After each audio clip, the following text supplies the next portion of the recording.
Disparition du président de Savoie et de son fils, les recherches continuent. Denis, les proches font de nouveau appel à des bénévoles.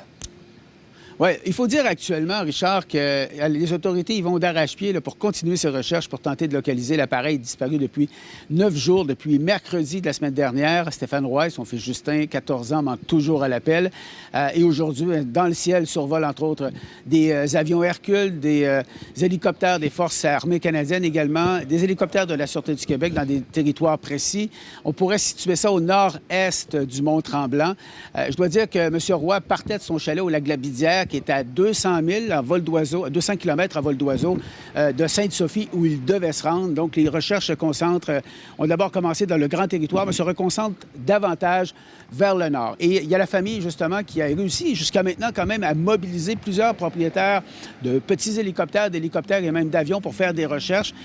Et là, l'appel qui est lancé, c'est évidemment en fin de semaine, samedi, dimanche, eh bien, ceux qui peuvent s'impliquer, peuvent aider la famille, bien, de le faire parce que, évidemment, c'est très important. Là. Les jours passent et on ne les a toujours pas trouvés. Et ne vous en faites pas, c'est toujours pareil. À Sainte-Sophie et les entreprises Savoura, le poste de commandement de la famille est sur place, dans le bureau, justement, de M. Roy, avec logiciel, ordinateur, contact direct avec les Forces armées canadiennes. Tout est très structuré.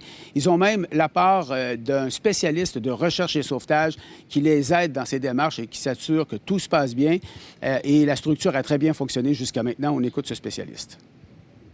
Les estimations que nous, on s'est faites, basées sur des cartes qui sont publiques au niveau des données cellulaires, des antennes cellulaires. Oui. Et puis, dans le fond, ça, c'est des scénarios potentiels qu'on essaie de valider avec les tours cellulaires, voir est-ce qu'ils ont rentré en contact, qui aurait pu rentrer en contact avec l'appareil, avec les téléphones qui étaient en fonction.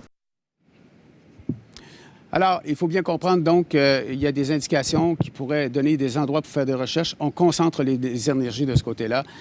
Et la famille, en conclusion, qui compte sur les gens qui auraient des appareils qui pourraient aider aux recherches, eh bien, de ne pas hésiter à se manifester. Merci, Denis.